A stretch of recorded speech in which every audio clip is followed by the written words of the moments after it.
What is up, you guys? Welcome back. It is our first official game recap of the 2025 MLB season. Of course, it promptly involves the last team standing in 2024, the Los Angeles Dodgers. Now, LA picked up right where they left off in 2024 with a long ball by newly acquired Dodger Eddie Rosario, who hit this two-run shot out to right field against the Cubbies. Now, let's move to the third. This is a very, very scary situation. Michael Busch, he hit a comebacker that ricocheted off Bobby Miller's dome. Yeah, you can see here, it left his bat at 106 miles an hour. Miller was able to walk off the field under his own power. And according to reports, Dodger manager Dave Roberts said, quote, "Certainly, it was a very scary moment. From what I've gathered, he's going to be under a concussion protocol." I don't know what that means as far as, going forward, but certainly it's somewhat of a setback. It was good to see him walk off the field. I was on the mound and he didn't express any pain. He's gonna kind of need to regroup and lay low, end quote. Now here's a tweet from Bobby Miller. "Thank you to everyone who has reached out. It really means a lot. Scary moment. I'm all good. All praise the man above. Can't wait to get back out there on the mound." So obviously it's very good that, he was able to walk off under his own power. That's a huge one. I mean, I saw this live. The ball hit right off the front of his head, and it ricocheted right off to right field. You've seen it in the past, unfortunately. I know a couple years ago, I had that one pitcher from San Diego who wore that protective gear underneath his cap. That is something that obviously has been implemented, or available, I should say, but nobody has really used it due to the comfort. But again, this is just a risk you take when you're out there on the bump or in the batter's box, to be honest. So a run did score for the Cubbies, their first run of spring on that particular play. A few batters later, a Reese McGuire double and a Christian Franklin RBI ground out to Mookie Betts at short made it 5-3 Chicago. Then in the fifth, Gage Workman sent the Cubs' first spring home run out of the park. Then Ivan Bethrow shot a ball over the fence in left to make it a dozen runs for the Cubbies. In the end, Chicago won the game 12-4 at Camelback Ranch, their first spring training game of 2025. Now, topic number 2, after nearly 50 years, the Yankees have updated their team facial hair policy. Here's a statement from the Yankees owner, Hal Steinbrenner. "In recent weeks, I've spoken to a large number of former and current Yankees, spanning several eras, to elect their perspectives on our long-standing facial hair and grooming policy, and I appreciate their earnest and valid feedback.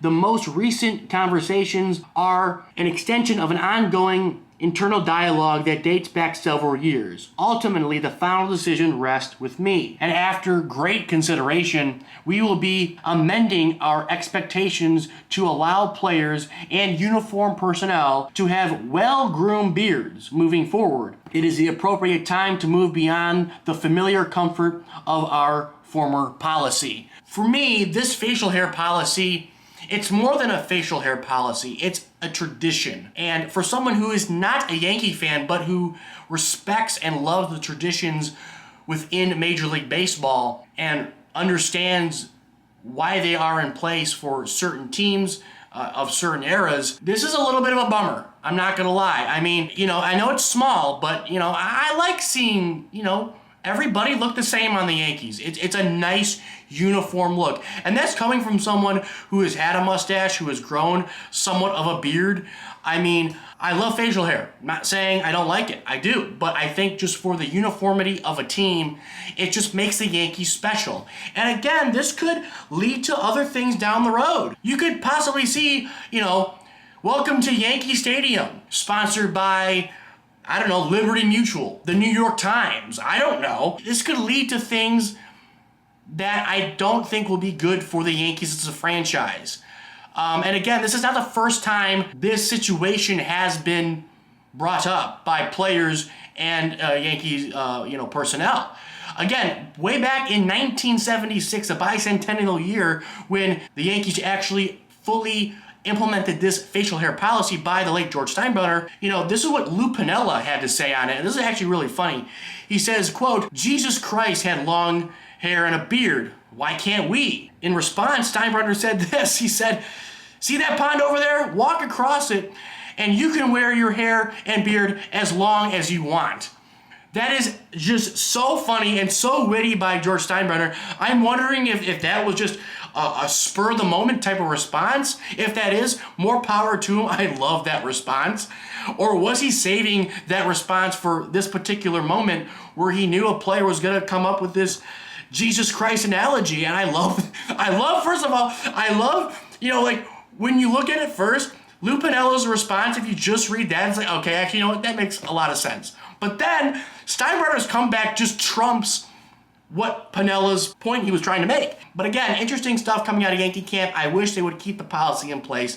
That is my opinion. Now, third, I want to talk about an update on the Alex Bregman free agent saga. Apparently, the Tigers turned down a ridiculous counteroffers from Alex Bregman and the Boras camp. Even though the Tigers were willing to pay premium to land Alex Bregman, the Snake, Scott Boras, wanted more. After the Tigers offered a 6-year, $171.5 million contract, Boras made two ridiculous counteroffers. The first one was for 6 years, $180, with an opt-out after year one, and 7 at $200 with no opt-outs.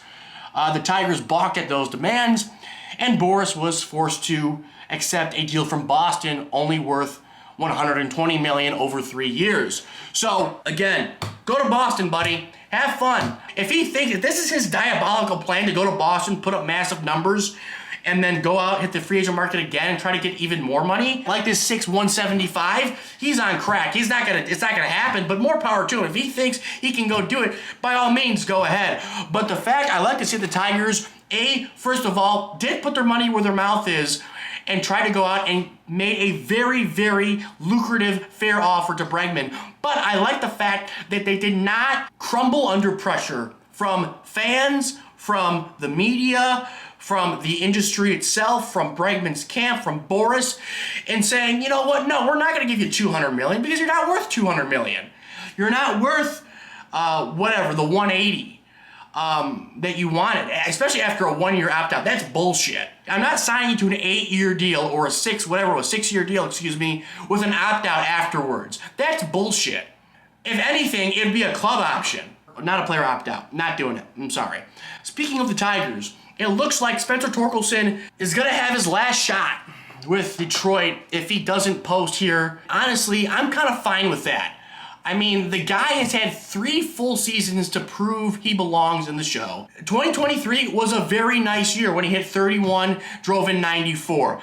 But in the years between that 2023 season, he played 110 games in 2022 and 92 last year, and he underperformed in both of those years. In 22, he only mustered 8 home runs and 29 RBIs. Last year, he hit 10 home runs and drove in 37. That's just not acceptable for a guy who was 101 draft pick in 2020. If he's bad, trade him, release him, do something, get him out of here. I don't care. I'm to a point where it's like, listen, dude, all this hype around you, I know baseball's hard, but when you're 101 and you're being compared by scouts all across the industry to be the next coming of Barry Bonds out of Arizona State, I know it's a lot of pressure, but damn, can you at least put up 25 a year? That's all I'm asking is 25 home runs. I know the kid's young, but for God's sakes, hit 25, okay? Hit 25 and drive in like 80. Is that too much to ask? I mean, this lineup is feeble right now, and this guy is not making it any better. Now, I saw a take from a local sports network in Detroit called Woodward Sports, and also on fansided.com, in which they both reported that the Tigers should trade for Vladimir Guerrero Jr. Now, to me, the players they have in their proposals it just shows the fact that these are casuals. One of the trade proposals was that it included Colt Keith. Again, first baseman for the Tigers, started at second, moved to first base amid the Torkelson struggles last year. Why the hell would you trade a guy who you signed to a 6-year, $28 million team-friendly extension? Prior to last year, actually. They also included Jackson Jobe, who is one of the most highly touted pitching prospects in all of baseball. Not to mention, I saw a trade where it included Max Clark. Was it 3 players for 1? No, but these are just a series of trade proposals I saw. Some included, I think one included Clark and Job, which is stupid. One included like Keith and Job, which is also stupid. First of all, none of these guys should be included in a trade for anybody. Okay? Especially Jackson Job. You can maybe get away with Max Clark because he's unproven, but Keith and Job are just, no, untouchable for me. Keith because you signed him to an extension, a team-friendly one at that, and Job because you need starting pitching. For Christ's sake, this team was dismantled in starting pitching last year. Job came up in the postseason, was fantastic for the Tigers. They have Jack Flaherty for maybe another year after this one. They have Scuba, who they have to extend, and after that, who do you have? Seriously, Mize, maybe? Who knows? Trading Job for Vladdy is stupid. Also, why the hell? What's an asinine take? Would you trade any of these guys for Vladdy, who is going to be a free agent after this season? So let's say you trade for him. And then he comes to Detroit. And let's say you make the postseason or you don't.